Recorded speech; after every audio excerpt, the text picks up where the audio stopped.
د سادو کې ولاړ دي دغه سي او نیم منټه سټریټ فایرینګ تا چې پکې شهیدان شوي دي زخمیان شوي دي خو والله که د ځای نه یو انچ هم ړنګېدلي ځکه عزتمندو د دوی درد دی باباجي به وایي که نه دا درد دی او دا درد به تر قیامته پورې وي د هغې بنیادي وجه دا ده د هغې بنیادي وجه دا ده د هغې درد د فیض آباد د درد بنیادي وجه دا ده چې کوم قادیانیت د 1998 نه سپیشل کم خپل کوشش کړو امیر المجاهدین ولا هغه د سلګاو کلونو کوشش د فیض آباد په ځمکه باندې په خاورو کې میلاو پوهېږئ دې باندې ځکه دا دردو الله کریم جل جلاله دی او انشاءالله دا درد به نور هم سیوا کېږي ځکه د حضور غلامان د مشن نه رسو کېږي نه ورځ په ورځ باندې به که خیري په مخ کې باندې رواني نو که دې مشن کې مونږ ولاړ یو او صرف مقصد هم دا دی والله مونږ الله پاک د هغې نه علاوه خلک بیا دې لګوي چې کیدای شي دوه کسه به مې عزت کوي ګاډي به رانه مخکې رستوي د باباجي مبارک د بېتاجه بادشاهۍ د خاطره دا د والد صاحب محترم ناستی دی او دا خبره ما د خپل والد صاحب محترم نه اورېدلې ده چې دې مبارک کله دنیا نه تلل نو دې مبارک خو زمونږ والد صاحب خپله باندې د 2 کالو نور بچي هم واړه واړه ماشومان وو نو باباجي نه د خپل مریدان راته وو چې باباجي دې بچو له به څه کوئ دې بچو له څه پرېښودل نو باباجي مبارک ورته وایي که زما په مشن باندې وي زما په نظریه باندې وي او زما په مشن باندې وي الله پاک به د هر چا نه ښکلې وختې دی او که زما د مشن ناخوا دې خوا شي نو زه به د جهنم اور ولې پرېږدم پوهېږئ دې باندې زه به د جهنم خشاک اور ولې زه ولې پرېږدم که زما مشن باندې وي عمر به د ټولو نه ښایسته تېرېږي قسم په ذات د خدای هغه د باباجي ګفت دی او فرمایلی وو د هغه شیر محمد حاجي صاحب نوم یې هغه ته یې ویې چې شیر محمده صرف سر به نشم راوچتولی چې درته ووایم هغه ورته وایي باباجي څه خو راته ووایه داسې هم رخصتی او داسې رانه روانې ورته وایي صرف سر به نشم راوچتولی چې درته ووایم چې راشه وګوره خو وبه وینې چې دا ګلستان به آباد وي وبه وینې چې دا ګلستان به څه وي دا به آباد وي والله د باباجي د خاطره خو الله مونږ هغه بېتاجه بادشاهۍ راکړې دي چې الحمدلله د هېڅ کمۍ هم نشته د عزت کمۍ هم نشته خلک زمونږ لاسونه د څه دپاره د دې اشک د هغه په هغه مشن کې لګیا او لګیا دي د دې دپاره چې کوم دی مونږ له دومره عزت راکوي او که دې میدان ته امیر المجاهدین راوښکلي یو سره د دې چې تکلیف څومره دی همدارنګې ریاستي ظلم څومره دی جبر څومره دی په هغې کې پابندۍ څومره ډېرې دي خو د هغې باوجود که دې ته مو ځان نیولی صرف دې دپاره چې د حضور دین تخت ته راشي د ما د جانان مبارک په نوم چې دا وطن جوړ دی چې په دې کې د حضور نظام راشي دا کوم غریب چې نن تاسو ګورئ چې په تکلیف کې دی چې الله کریم جل جلاله دا غریب چې کوم دی د دې تکلیف نه په امن کې دا چې نن پروټۍ پسې او د ذلت او د رسوایۍ او د رسوایۍ په یو ډېر لوی کوی کې دی چې الله پاک مونږ د دې نه خلاص کړي انشاءالله تعالی که مونږ په خپل عزم او استقامت سره په دې میدان ته راووتو الله پاک به په مونږ باندې رحم وکړي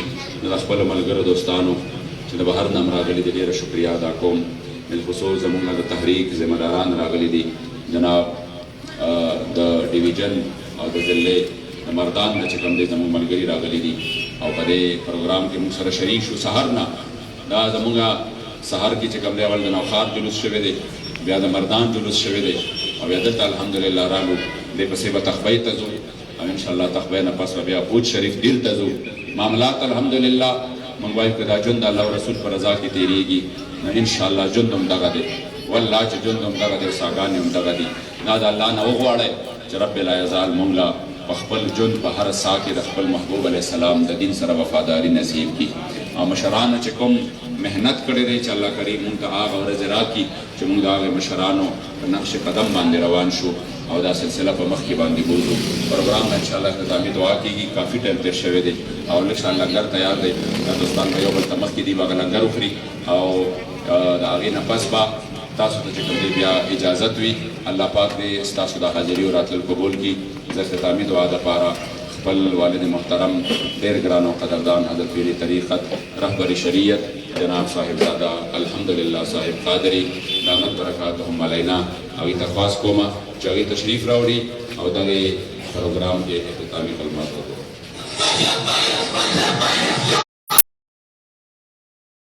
دعا دیا رضا خوشحالی نصیب کی نشهد وکتنا سعدنا علم پامن کی دارا خیر نصیب کی یا اللہ من کا نیک عمل توفیق راکی بد عملون مساعدے جو حضور صلی اللہ علیہ وسلم محبت نصیب کی ہمارے زخموں کے رسول پروگرام کی جوڑے کمال حضور کو محبت کرے تو محبت گرمی چی سونے زیادہ دی مدالات ومن کاواری تو بس صرف دونوں کے حضرت بلال علیہ السلام ہو پاگا باندی پگر مشرق و پکان باندی اگر وہ نہیں ڈاتے دو اگر تو وہ تکلیف نصیب ہو تو حضور گرمی کو کہ دو نوا چاہ کے گرمی اور تسنبے تو ہمارے زخموں کو محبت گرمی چی زمین سینوت نبی میں راگلی رضی اللہ نے سالوں کا صرف داد اس کے اندر سے کم پروگرام تو حضور کا محبت کہ بدی سنوں کو اتضاب اتواد ہو و سرگے باندی فیرون ہوکلا دارون گولے کورولے داسی شیدان کلا دچا دخلے رضا داد چرنا رضی دازت کو تاکے اچھا نبدیک چه جوالی دی محبت چه جوالی دی زمانه زمانه تو غالب محبت دا تو من نموز کا زمانه پر افکار عبادت مان دی من نجات نشی بناوی دی ولی زمانه سم موجود دی کمو خدای پسیدہ باندې پریو ته زموږ تصور رسیدې نه چې الله تعالی پراته وي په حساب کتاب په تصور په موږ په تکتو زمانه زموږ دا یو جوهر دی دا خپل کې په پروګرام مطلب دا دی مقصد دا دی هغه یو راز دی چې حضور محبت کې سنت ادا نشو تاکہ یو شی تکلیف نشي راکولای یو د اکمالات چې موږ ته پرته ډېر تکلیف د زما دا چې انسان یو د معقولای نه راکولای یو قدم کې نشي کېدای موږ ته ډېر ګران مشکل لا پتا دا واقعا د حضور محبت په پریما نه نشو دي او محبت څونه چې محبت ګرځي دا نشي دونه او دونه ګرځي دا ګرځي دا څه شي دا صرف لړ مثال دا ورته چې مشران شته بابا چې حرمین شریفین دي باندې یو اختیار لګیدل باغی تور خانی باغی باندې سړی 2 منټه پکې دي نشي کېدای بالکل سیزي هغه ته پروا نه و او د زړه باغ دا ولې څه وجه و هغه انسان صرف د محبت ګرمي نور زیات او چا ګرځي شنه زمانه زمونږ حضور سره محبت وکړه دا جوهر دی دا جوهر هم سینې ته ځان نه کړو نو کامیابی ده چې دا موږ عملونه عملونه دي شپږ څلور زموږ څنګه جوړ کیږي ټول په لاره راځي کیږي او مليانو موږ خدای پاک داسې راغلي دي دا د برطانوي او مشن دی را روان دی چې هغې ته د زموږ عالمان نه پټکي پټې ورته ساتي کوم امام چې لمونځ کوي په حرمینو کې مت کې په اماراتو کې هغوی به پټکې نه پسوي هغوی به جالۍ روپۍ پسوي د پاسه ټوټې دې پټه وي یعنې که ده دا پټکې په سر کړو دا تاج یې راغلو د دې به د امامت نه وځي دا د هغوی مشن دی بل هغه شی چې هغوی به کله دغه کولو کوچ به یې کولو د اوښانو او هغې خپې ته به یو دغه توره پټه تړله هغه توره پټه وه چې هغې ستړي شو هغې نه به یې وکړله نو په سر به یې کېښوده نو هغې کې به د ځونډي واچوي دغه شی ورته جوړ کړو دا برطانیې به موږ باندې لوبې کوي دا دونه هوښیاره ده موږ باندې څه حالات جوړ کړی امام چې د امام هغوی بهتره ده چې دې په هر څیز باندې افضل یې بهتره وي چې د پټکې په سر یې د هغې فضیلت په ټول ته میلاوېږي هغه یې پټکې درکړو که بیا جومات دی په منډه وکاږي دا نشته دی دا نشته څه چې له لاړ لاړ شي ګیمونو کې نور څوک چې جومات کې رسېږي په کار موږ له دا په دې وخت کې چې دا ترغیب ترهیب کوي چې هلک ژوند دی زموږ دا سا ډېره قیمتي ده لږې ساګانې خدای پاک راکړي دي چې دا موږ قیمتي کړو په دې موږ لمونځونه وکړو نفلونه وکړو عبادتونه وکړو دعاګانې وکړو دا څیز خلا زما عزتمند د حضور صلی الله علیه وسلم محبت سینو ته زنګ کې درود شریف دونه ووایه چې زموږ سینې کې منورې شي او بیا دا درود فضیلت دا دی چې ستا د حضور سره مینه پیدا شي چې حضور سره مینه پیدا شوه ستا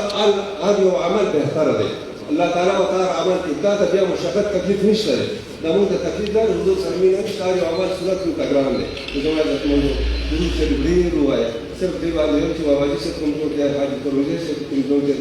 اولیاء کرام چې څومره دي هغوی حضور سره مینه کړې وه الله هم سره مینه کړې وه دا ټولې لارې ورته اسانه کړې وې نو په چغو باندې دا وکړي چې موږ سره حضور سره شکر وکړو د دارالعلوم خیرون نصیب عام پاکستان ته دا وکړي چې الله تعالی دې امن امان راولي زموږ هغه مشران چې څومره دي الله تعالی دې ته نېکه هدایت وکړي دا مشن به انشاءالله چلېږي او د دې لنډ مثالونو دا دي چې زما بچی به زه یاد کړم چې به دې څومره تکلیف و شپاړس 12 کسانو ګناه فوجونه هر څه لوبې پرې وکړه خو چې الله ورپرې کړه او راکوش شو باباجي ته چغه چې ورځی وي نو ټول منډې وال 1.5 کیلومتر د دنیا فوج دې سره 14 کسانو ټول بې هوښه پراته وو 1.5 کیلومتر هغوی منډې والې دي دا الله تعالی د رحمت ملکې راوړي هغې نه چې بیا دا پوه شو چې دا څه موږ سره ناشنا فوج راوبسو دا فوج نه وي زموږ لږ په لاره باندې چې الله موږ سره امداد کوي او چې دغه شان دی نه نو بس ژوند هم تېرېږي په ذلت کې که انسان ډېر دولت وګټي نو ډېر خو خوړی نه شي هره پارې آزاد ګرځي زما زکون د خپل کړو کې خپل بچو ته دعاګانې کوي د دغه لپاره دولت ته دا موږ دولت ته مخ کړی دا ذلت په دې دی که موږ الله تعالی چې موږ سره پیدا کړي وو مخ اخوا کړو الله تعالی موږ باندې رڼا اخر خاتمه سره ایمان تیرې کې ایمان د زوال نه وساتي کامل ایمان هم نصیب کړي وصلی الله تعالی علیه وسلم ټول کسان په کورسو کې ناست یا کورسۍ ورکاته وکړي او چا تصاویر ځینې معلوم دلته کښېنه په بیمارو باندې چې کوم کسان دي ورته مخکې انتظامي والا درخواست دی چې مارکېټ نه هغه بېرته راپه غوره د وباسي دلته کوم د ټول تصمیم دی ټول په خپلو خپلو ځایونو باندې کښېنئ ورته مخکې